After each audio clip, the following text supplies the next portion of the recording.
Jadi kan sebagian orang kan biasa aja sebetulnya Pak ya, kalau tidak dipanggil gelarnya, tidak dipanggil biasa aja sebetulnya. Cuman ada satu jamaah di masjid itu Bu, gelarnya harus disebut Pak, tidak tanggunglah panjangnya, lama saya menghafal Pak menjelang saya ceramah itu. Karena udah dikasih tahu sama jamaah, jangan sampai kurang gelarnya Ustaz, dia lain Bapak itu ngamuk dia. Kalau tidak disebut gelarnya, dia pangkatnya tinggi Pak. Kalau nggak salah saya Jenderal Bintang 1 itu disebutkan Brigjen, Purnawirawan, doktornya, hajinya, banyaklah di belakangnya tuh.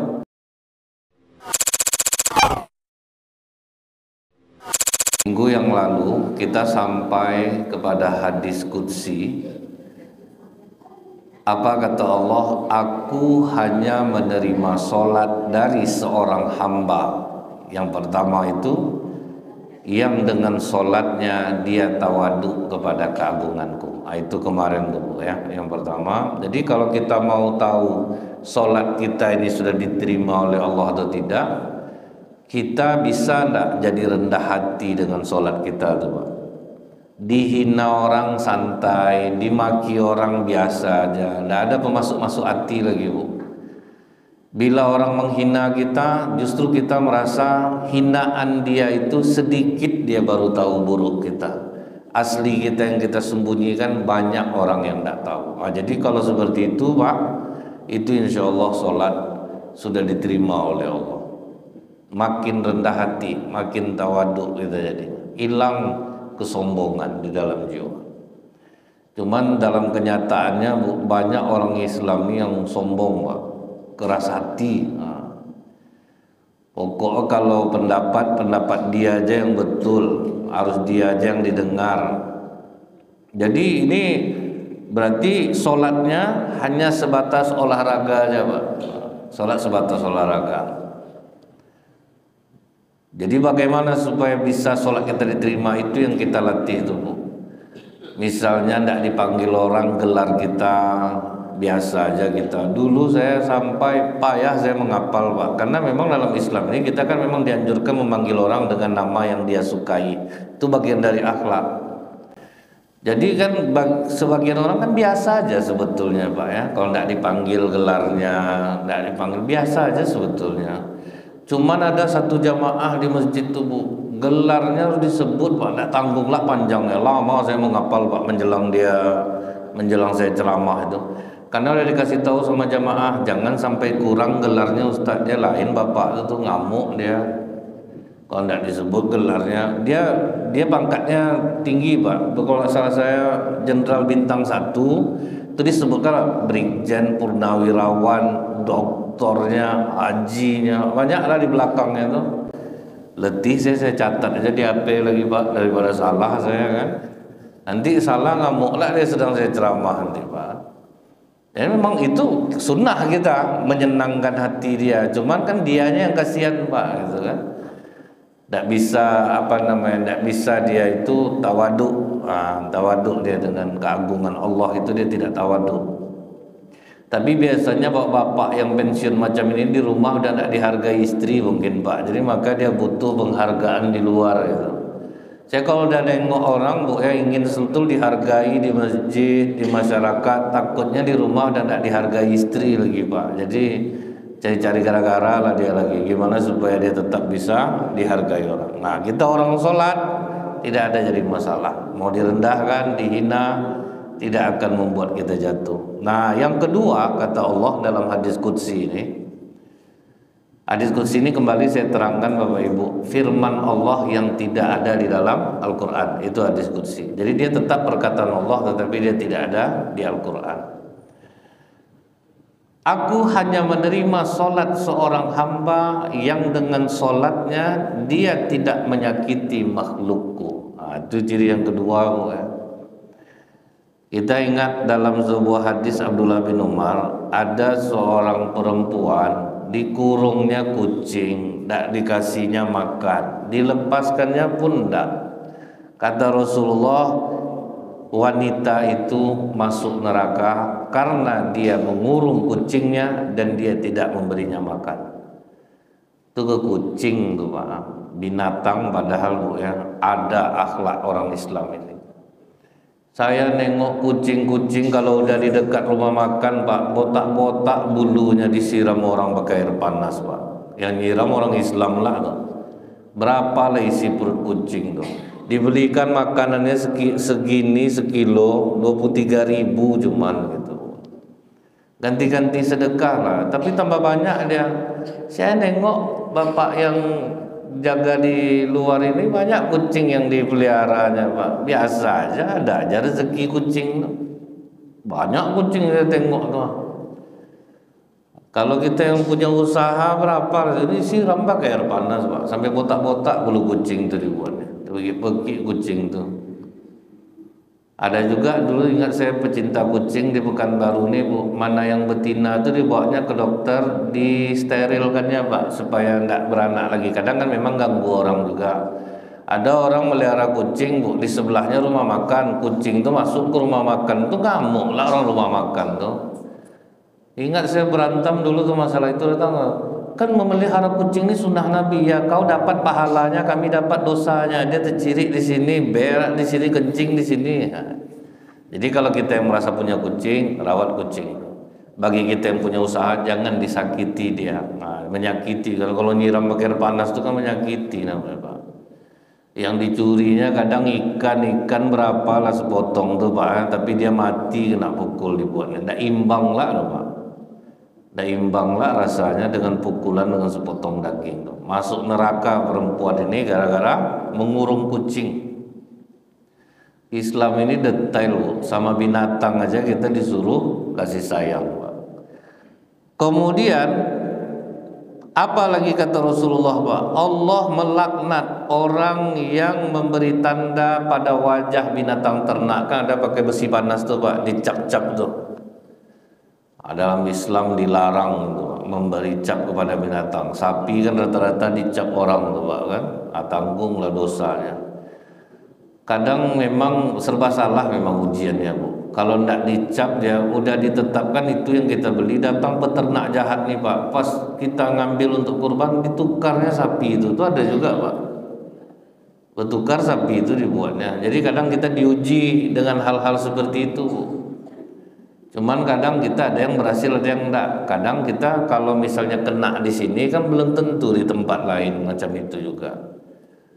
Jadi mencap binatang, menyakiti dia, Islam pun melarang. Rasulullah pun tidak membolehkan. Yang ngasih tanda dengan besi panas itu dicap itu tidak boleh. Dan pernah Ibnu Umar, dia nampak anak-anak pemuda Quraisy sedang membidik burung pakai panah Bu. Jadi kalau misalnya kena, ambillah burung itu untuk dia, yang tidak kena panahnya untuk yang punya burung.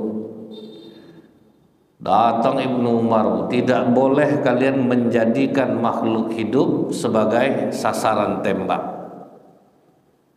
Karena kalau dalam Islam ini Bu, mau membunuh, bunuhlah dengan baik. Contohnya apa Pak? Pas ada sahabat Bu, dia mau memotong kambing, dia asahnya pisau dekat kambing itu Pak. Kata Rasulullah, kau mau membunuhnya 2 kali? Tidak ya Rasulullah, kalau tidak jangan asah di depan dia. Jangan asah pisau di dekat hewan yang akan disembelih, karena itu akan menakutinya. Sembelih tempat lain, itu adabnya Bu. Tak boleh di depan kambing itu kita mengasah pisau. Ini saya tengok dekat kurban-kurban Pak, betul-betul depan sapi itu Pak, mati kau tengoklah kau. Gitu ya. Depan muka sapi itu Pak. Tak boleh itu Bu. Jadi kata Rasulullah itu sama dengan menyembelihnya 2 kali.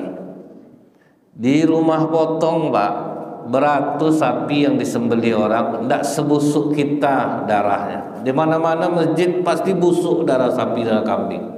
Karena apa? Dia sering membunuh hewan ini 2 kali Pak. Pertama menakutinya, udah rusak darahnya itu nengok pisau itu. Itu disembelih lagi apa tidak busuk darahnya itu Pak. Makanya ada sebagian kita, saya kalau daging kurban tidak bisa saya makan Ustaz. Tidak bisa dia makan karena lain aromanya katanya. Tapi kalau misalnya disembelih dengan indah, ini udahlah 8 orang yang mengeroyok sapi itu. Semua menampakkan kekuatannya sekali setahun tuh Pak, depan orang-orang ramailah nonton Pak kan, ada yang megang tanduk, ada yang duduk di badan menarik ekornya. Apa nak tambah busuk darah tuh. Masjid At-Taufik Rumbai dan tak mau lagi pakai warga Bu. Biarlah kami bayar ahlinya 700.000 satu sapi, kami selesai, aman. Kan dipakai orang rumah potong kalau tidak salah saya, satu sapi 700.000 upahnya, dia semua sendirian, satu orang satu sapi. Jadi berapa orang rumah potongnya itu? Nanti mereka semuanya jelas mana tumpuk daging. Ini yang berkurban dapat tulang kepanjang aja Pak, banyaklah panitia dapat lagi daripada orang yang berkurban. Tuh kalau orang berkurban nanya, Mbak dapat tulang saya, berarti tidak ikhlas ibu tuh Bu. Awak kalau kurban kok harus ikhlas, enak dia aja Pak, dia banyak dapat. Nah ini contoh ya Pak ya yang sering terjadi itu Bu. Makanya sering busuk, lama darah sapi itu hilang busuknya, karena dia ditakuti sebelum disembelih. Kemudian apa kata Rasulullah? Jangan menyembelih hewan kurban di dekat hewan kurban lainnya. Ini hewan kurban masih terikat, kawannya disembelih di sini Pak. Jadi kata Rasulullah, kalau membunuh, bunuhlah dengan baik. Kalau misalnya kita berburu, carilah bidikan yang mematikan. Nah kan gitu tibanya Pak ya, jangan sampai tersiksa hewan itu. Bahkan Bu ya, jangan membunuh binatang dengan menggunakan api. Ini kadang anak-anak tikus Bu sudah disiramnya minyak tanah Pak, dibakar ya Pak. Lari ke rumah dia Bu, terbakar rumahnya sekali. Ada di YouTube tuh Pak kan, tikus ditangkapnya, dikasih minyak tanah, dibakar, larinya ke rumah dia pula Pak. Selesai rumah dia sekali. Tapi itu betul-betul menyakiti. Apa beda sekarang Bu? Orang nyuri kotak infak masjid tak seberapa duitnya, orang dibakarnya Pak. Berapalah dosa orang yang membakar tuh Pak. Kan banyak sekarang tuh Pak ya, orang tertangkap maling dibakar. Pokoknya Bu ya, hukumlah dia, tapi jangan sampai seperti itu. Cuman kalau begal di jalan, ya enggak ada Pak, tabrak aja lah, mati lah situ. Karena itu membahayakan tuh Pak. Karena kalau udah begal dia pasti membunuh.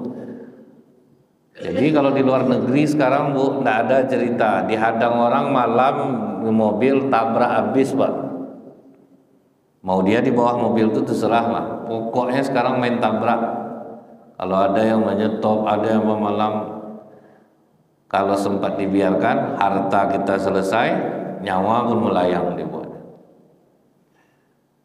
Kemudian Pak, kita mungkin masih ingat hadis Rasulullah Bu. Ada seorang pelacur yang kehausan di tengah padang pasir. Jumpalah sumur Pak. Turun dia ke bawah sumur itu, bawa sepatu kulit Bu. Diambilnya lah air dari sumur itu. Naik ke atas dengan susah payah. Sampai di atas dia mau minum, nampak dia anjing haus sedang menjilat-jilat pasir basah. Dikasihnya anjing itu minum Bu. Kata Rasulullah apa Bu? Diampuni dosanya karena kebaikannya memberi minum kepada anjing itu. Itulah dahsyatnya akhlak itu Bu. Pelacur yang hina Bu, itu yang dilakukannya Bu. Diampuni dosanya gara-gara ngasih minum anjing. Jadi amalan dalam Islam ini Bu, kebaikan inilah yang banyak membantu kekurangan ibadah-ibadah sholat kita nih. Ini kadang Bu ya sampai disebutkan ke cucu tuh, jangan kau keluar bawa makanan anak siapa tuh lain comoknya itu habis makanan kau nanti dibuatnya. Kalau mau makan di rumah dulu. Diajarnya anaknya untuk tidak mau ngasih orang. Bayang sama anjing aja Pak dibalas oleh Allah. Cuman janganlah sampaikan di ke pelacur Bu, dengar pelacur nanti senang latih. Jadi gitu caranya ya Bu ya. Habis melacur malam cari anjing haus sudah tuh kasih dia minum, enak betul ya Bu. Begitulah kebaikan dalam Islam. Kepada binatang saja Bu dihitung oleh Allah. Kepada anjing yang liar saja dihitung oleh Allah. Makanya masih kontroversi Pak, orang yang memelihara anjing karena kasihan kan ada perempuan bercadar yang ada anjing-anjing liar yang terlantar dipeliharanya di rumahnya, kan sempat ngamuk masyarakat Bu. Saya jadi ragu tuh Pak, karena memang dia buat baik kepada makhluk Allah yang terlantar gitu, dan tidak mungkinlah dia memakai pakaiannya itu untuk apa namanya, untuk sholat gitu ya Pak ya. Jadi masyarakat waktu itu protes sama dia gara-gara dia sebetulnya yang diambil bukan anjing peliharaan untuk dia di rumah. Nampak dia anjing telantar di jalan, dibawanya ke rumah, memang sayang gitu kan. Tapi dari hadis ini kita tahu rupanya tidak salah untuk berbuat baik kepada anjing sekalipun. Jadi bagaimana kalau dengan manusia Pak? Allah katakan di dalam Al-Quran, walladzina yu'dzunal mu'minin wal mu'minati bighairi maktasabu faqad ihtamalu buhtana wa itsman mubina. Dan orang-orang yang menyakiti orang mukmin laki-laki dan perempuan tanpa kesalahan yang mereka perbuat, maka sesungguhnya mereka telah memikul kebohongan dan dosa yang nyata. Lebih parah lagi Pak, ke anjing buat baik tidak menyakiti, diampuni Allah dosa. Rupanya menyakiti orang mukmin lebih parah lagi Bu, menggendong kebohongan dan dosa yang nyata. Apalagi sama orang mukmin macam kita nih Bu ya, kadang masih banyak yang saling menyakiti satu sama lain. Ternyata dalam Al-Quran itu sangat bahaya. Apa bahayanya? Nih kita dengar Pak, dalam hadis Rasulullah SAW, riba itu memiliki 72 pintu riba. Kalau ada bank 46, dia bank 47. Itu masih banyak orang Islam Pak, di pasar banyak nih Pak, mencari duit dengan riba. Pinjam 4 bayar 7 kan itu Pak ya. Enggak apa-apa terlambat, pokok bunganya aja bayar. Ngeri orang Islam yang memainkan itu tuh. Enggak tanggung kaya-kayanya Pak, cuman ya kerusuhannya betul juga. Memang ya namanya hal-hal seperti itu tuh ngeri memang. Dia memang ada dalam Islam ini namanya mudharabah murokahah. Mudharabah itu Bu, saya yang memodali, ibu yang jalankan, ambil sama ibu 70%, saya 30% pemilik modal. Itu boleh, untung sama untung, rugi sama rugi. Kalau riba kan dia harus untung terus Pak. Hancur pun dagangan orang tetap bayarnya sekian. Nah itu yang jadi riba no. Tapi kalau Bapak mudharabah tidak ada masalah Pak.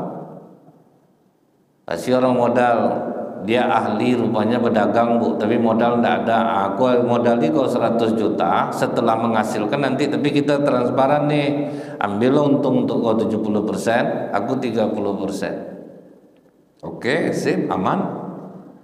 Cuman dalam kenyataannya pemberi modal ini banyak, mau rugi orang itu, mau hancur hidupnya, pokoknya utang bertambah terus. Itu yang tidak boleh. Itu yang kena jadinya bank 47 tuh Pak ya. Bayar 4 pinjam 7. Mau mati orang tuh tidak ada masalah sama dia. Nah kemudian Pak, kan udah tahu kita tuh Bu ya, riba memiliki 72 buah pintu dosa.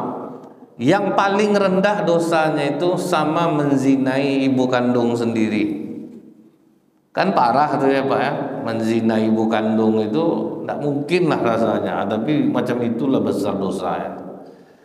Tapi kata Rasulullah, dan sesungguhnya riba yang paling riba di atas riba itu merusak kehormatan saudaranya, lebih daripada riba. Menggunjing orang Pak, memfitnah orang, itu di atas riba lagi dosa, dan ini banyak lebih dilakukan orang. Kita ini kan paling enak kalau ngomong aib orang, sampai tidak tahu kita bawa aib kita banyak juga. Rasanya tuh orang kalau duduk, kalau tidak menceritakan buruk orang tuh tidak enak nampaknya Pak. Ada-ada aja tuh, tidak ada di Pekanbaru yang gubernur, wali kota, yang presiden, Ayu Ting Ting semua, apalagi Bunda Korla, macam-macam lah Pak. Nikita Mirzani, pokoknya tidak ada harus menceritakan orang. Nah, itu yang bingung itu. Jadi ini yang banyak dilakukan. Awak sholat juga ke masjid Bu, zikir juga, rupanya kita sudah melakukan dosa riba dari di atas riba, merusak kehormatan orang. Merusak kehormatan orang itu kan menganggap orang rendah, Pak. Kita menganggap rendah orang, menganggap remeh orang. Itulah riba yang paling besar. Kadang orang sekarang ini sering menyakiti sesama muslim karena berbeda pemahaman. Kita berzikir, dia tidak, akhirnya dia menghina kita dan kita balik pula menghina dia. Kan sekarang lagi tren tuh, Pak, menghina-menghina. Ustadz ini menghina ustadz ini, ustadz ini menghina ustadz ini. Jangan ikut kajian ustadz itu kalau mau ikut yang seperti saya ini. Akan seperti itu, Pak, ya. Orang-orang berilmu aja sudah menganggap dirinya lebih baik, Pak. Akhirnya sekarang karena seperti itu orang lebih mudah masuk dengan aliran-aliran yang tidak jelas jadinya. Ditengoknya ini ribut, tengoknya ini ribut. Akhirnya di Pakistan sekarang, Bu, ya, ada namanya Khatib Ali Hasan. Khatib Hasan Ali. Jadi dia memiliki kelebihan bisa menyembuhkan penyakit apa saja. Akhirnya ngeri banyak jamaahnya. Akhirnya orang ke situ lagi, Pak. Letih dia mendengar ini salah, itu salah, ini salah, ini masalah menyalahkan, dicarinya yang enak-enak aja. Itu Khatib Husain tuh, Bu, jamaahnya lebih daripada Ustaz Somad tuh, Pak. Ngeri kalau dia udah datang tuh, Bu. Bawa tasbih sebiji. Zikirnya ini aja, Bu, untuk mengobati orang. Pegang kepala depan sama belakang, itu nak tanggung banyak. Akhirnya orang ke sana-sana pergi, jadi lebih enak, damai hati kami, katanya. Ini asal pengajian, serang pengajian orang. Yang pengajian orang, seranglah pengajian. Macam itu sekarang di Pekanbaru nih, Pak. Balik serang, balik serang. Awak sesama mukmin, ya. Sholatnya sama, sujud kita sama, cuman beda masalah furu'iyah saja, masalah cabang saja yang tidak perlu. Kita terpancing, yang terpancing akhirnya kita balik menghina. Itu yang ngeri itu, Bu, ya, balik menghina itu balik.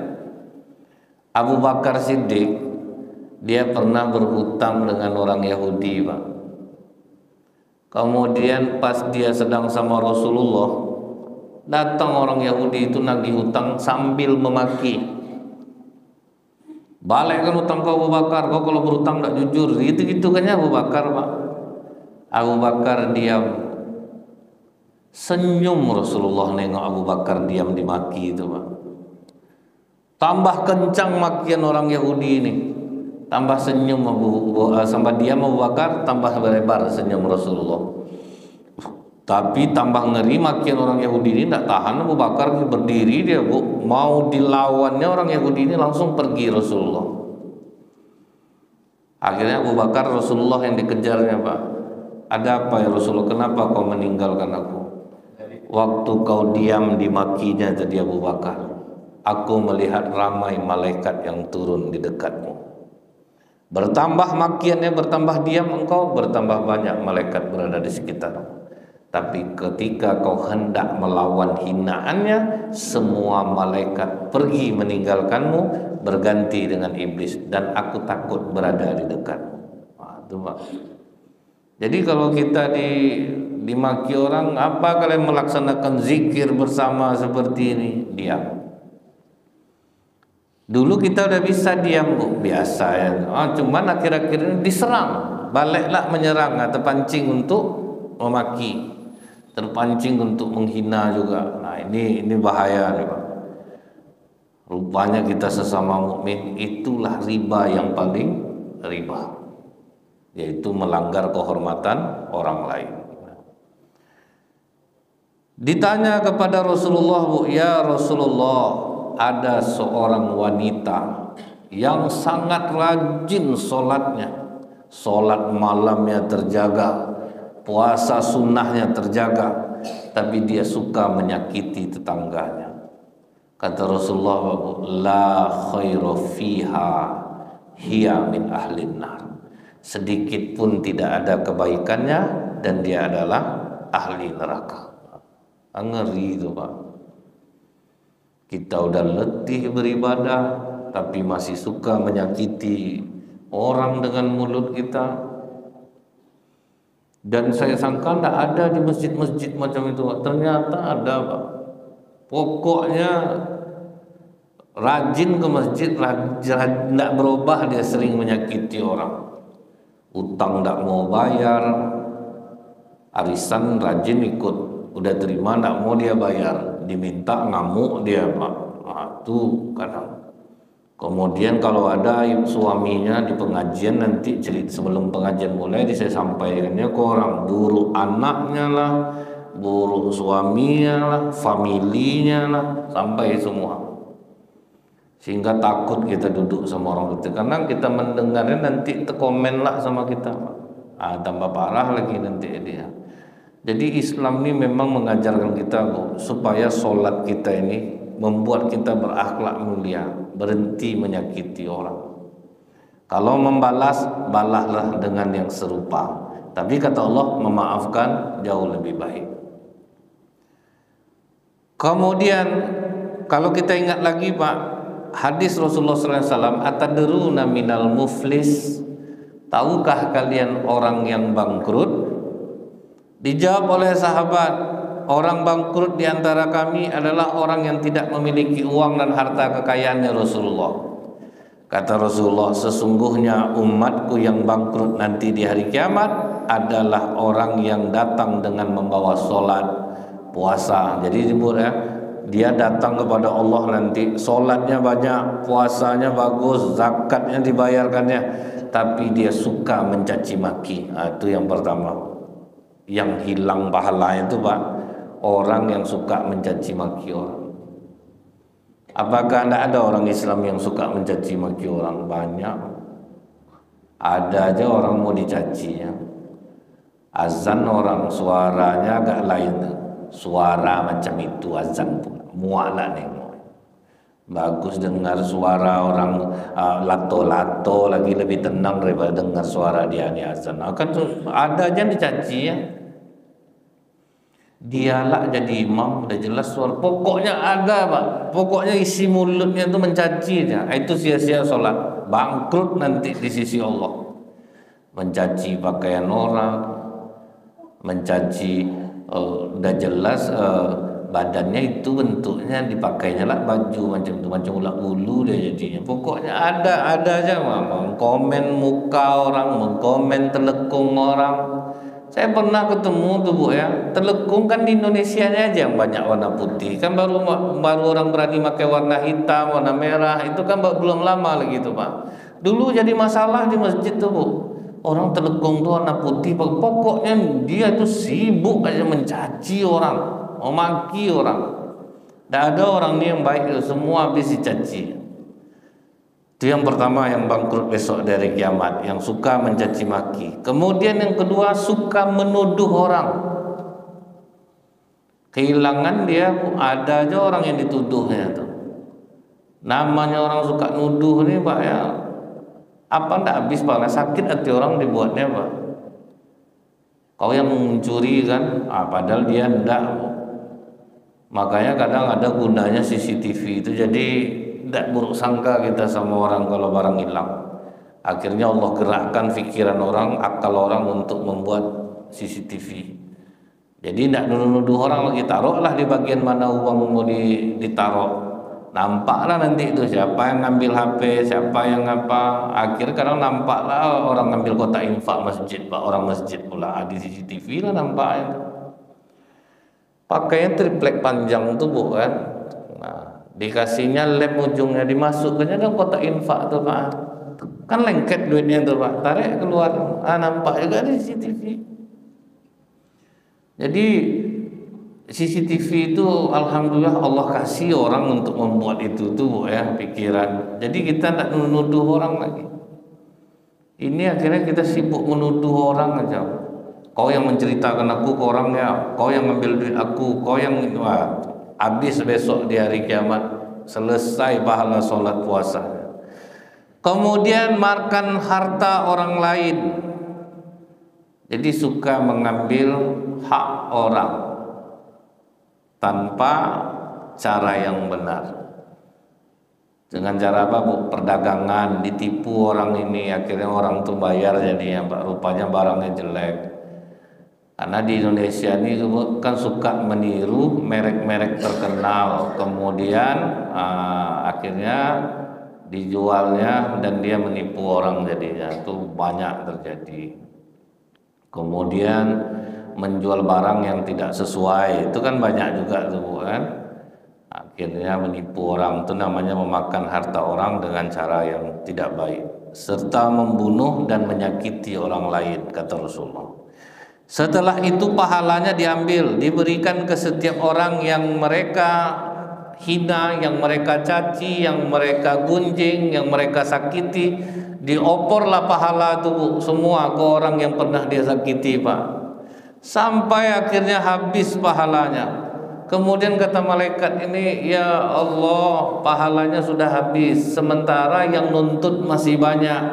Kata Allah, ambil dosa orang itu, bebankan kepadanya. Nah itulah nanti orang yang bangkrut. Jadi memang kita jaga-jaga betul mulut kita nih Pak. Cemeh-cemeh kurang-kurangi. Dia kadang-kadang Pak, kalau bapak nih Bu, kecemeh lebih kuat Bu. Nah, kalau ibu-ibu kan kegunjing Pak. Kalau bapak nih sama juga Bu.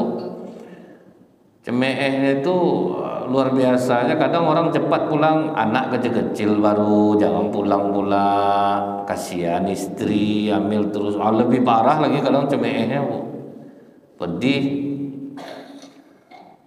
Kemudian yang berikutnya itu, ini kan kita udah tahu nih Bu. Yang kedua berarti sholat orang yang diterima itu kata Rasulullah yang tidak menyakiti makhlukku. Allah mengatakan itu, disampaikan Rasulullah, tidak menyakiti makhlukku.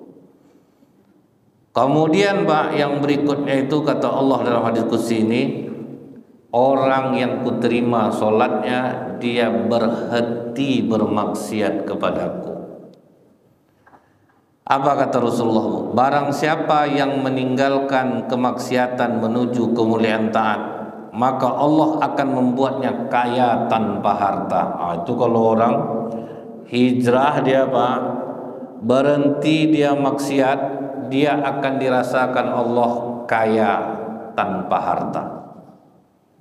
Apakah ini terbukti? Ternyata banyak orang-orang yang mu'alaf dengan kesadaran dirinya, kemudian dia hentikan segala maksiat, dia dikayakan Allah dengan harta. Seperti kalau di penjara saya melihat ya Pak ya, karena kebetulan saya memang membina santri di lapas.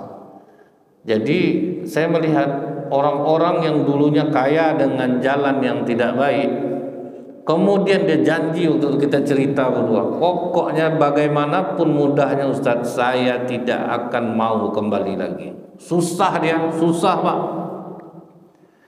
Makan aja makan nasi penjara. Dulu kata dia kalau saya masuk mewah katanya. Saya bisa ambil makanan dari luar, saya bisa enak-enak makan. Sekarang tidak ada duit lagi, betul-betul dihentikannya, stop makan nasi penjara. Pas ketemu saya sempat kaget Pak, karena biasanya senang, ini nampak susah. Karena ini udah yang pertemuan kedua kali. Waktu itu pertama masuk, belum tobat, masuk lagi, tobat. Rupanya terbukti dia dikayakan Allah tanpa harta. Pokoknya dia sholat, ngaji aja dalam doa. Maksudnya kaya tanpa harta, dia kekurangan tapi bahagia Pak. Ada aja rezekinya gitu. Ada aja orang yang ngasih makan enak. Ternyata betul, kalau kita berhenti bermaksiat, Allah akan kayakan walaupun tanpa harta. Saya mengingatnya Bu ya, kalau misal macam kami ustadz-ustadz nih Bu, di Pekanbaru orang ngasih amplopnya besar-besar. Saya masih ingat waktu di daerah Lawang, Bukit Tinggi, ada setahun saya di sana ceramah. Dikasih orang saka, tebu, katib Jumat 6.000, wirid ibu-ibu 10.000. Tapi jujur Bu, saya rindu suasana kebahagiaan yang tidak ada di jiwa saya. Padahal kalau dipikir senang. Kenapa Bu ya? Ketika kita senang, kemudian harta yang diberikan Allah itu tidak kita salurkan pula, kan mendatangkan keburukan bagi diri kita ini. Jadi kadang kita mikir begitu, seharusnya kita tambah bersyukur nih di Pekanbaru nih. Cuman kadang-kadang jadi berhitung kita Pak, itu jahatnya kami kadang Bu ya, para mubalik ini, termasuk saya ini. Karena udah terbiasa dikasih orang besar, begitu ada tempat nasi kecil tak mau datang lagi Pak. Nah itu kotornya jiwa tuh. Akhirnya kita kan berarti bermaksiat kepada Allah tuh Pak ya. Dan itu tidak akan diberi kecukupan oleh Allah. Susah hidup dibuatnya. Waktu dulu teringat saya, kadang dikasih orang saka pulang itu, dikasih orang tebu, duit 10.000, tapi kok bahagia ya.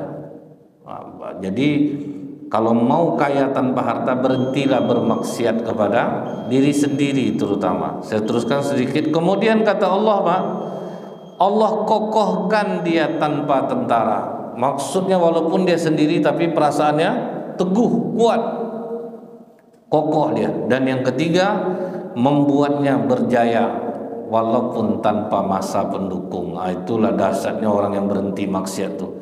Kaya tanpa harta, dikokohkan Allah tanpa tentara, kemudian dia jaya walaupun tidak ada pendukungnya. Karena kalau kita sekarang ini kan berharap terpaksa senyum dari pagi sampai malam Pak, supaya mencari masa dukungan ya.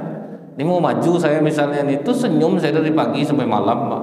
Tuh ramahnya minta ampun tuh, nomor HP itu dikasih-kasih ke semua orang. Kalau ada apa-apa WA saya. Ini sebelum duduk nih Pak, WA saya WA. Tapi rata-rata saya tanya ke jamaah masjid tuh masih ada anggota dewan yang waktu dia mau apa dulu, dia mau maju dekat sama jamaah-jamaah majelis taklim nih. Tidak ada Ustaz, tidak ada yang datang lagi Pak, kecuali orang-orang yang betul-betul memang mau melayani masyarakat. Terpilih tetap duduk di masjid, nah, itu banyak juga tuh Pak. Terpilih tetap duduk di masjid, cuman lebih banyak yang enggak. Dia banyak tapi lebih banyak yang enggak seperti itu gitu. Nah, jadi kalau kita mau berjaya tanpa masa pendukung, dekat sama Allah, akhlak baik. Kadang kita didudukkan, saya merasa didudukkan orang tanpa lawan tuh terasa saya waktu jadi RW di Pasar Mambo Pak. Bapak tahu KTP saya di mana? KTP Rumbai loh Pak. Secara undang-undang nggak bisa, cuman lurah hilang akalnya Pak. Macam mana lagi masyarakat mendudukkan Pak. Pokok Ustaz Nazril jadi RW di sini. Bayangkan Pak, tanpa masa. Saya tengok orang untuk milih RW ini mau berkelahi Pak, pasang spanduk Pak, pendaftaran calon RW apa. Nah, jadi situ tuh Allah buktikan. Kalau kita dari lama kita bergaul di masyarakat tidak ada, kita buat yang tidak, kita akan dikuatkan Allah tanpa masa. Kita tidak mau justru dapat. Cuman bangkit takut saya Bu, pas habis masa saya jadi RW, dipilih lagi, menang lagi Pak. Di saat itulah saya mundur, karena hati udah mulai kotor nih Pak. Apa yang saya rasakan Bu? Masyarakat saya kan mall Pekanbaru Pak. Jadi kalau tiap hari lebaran tuh mereka ngantar minuman kaleng Bu. Jadi sampai tinggi minuman kaleng di rumah saya itu. Pas saya terakhir itu saya mikir Pak, kok enggak jadi RW saya lagi enggak ada duit tanda tangan, kadang 50.000. Walaupun kadang dikasih masyarakat, apa nih Pak? Kan inilah gaya kita nih Pak. Tapi kan kita ambil juga. Tidak dapat lagi minuman kaleng. Wah ini udah bahaya jiwa saya nih. Akhirnya waktu itu saya bilang sama masyarakat, saya tidak mau lagi karena hati sudah mulai jelek nih Pak. Jadi kadang itulah ujian Allah Bu. Kita sudah damai, masuk iblis. Akhirnya kita mikirnya jadi dunia jadinya. Nah mudah-mudahan kita bisa menghentikan kemaksiatan ini. Akan kita sambung kembali. Subhanakallahumma bihamdika asyhadu an la ilaha illa anta astaghfiruka wa atubu ilaik. Assalamualaikum warahmatullahi wabarakatuh.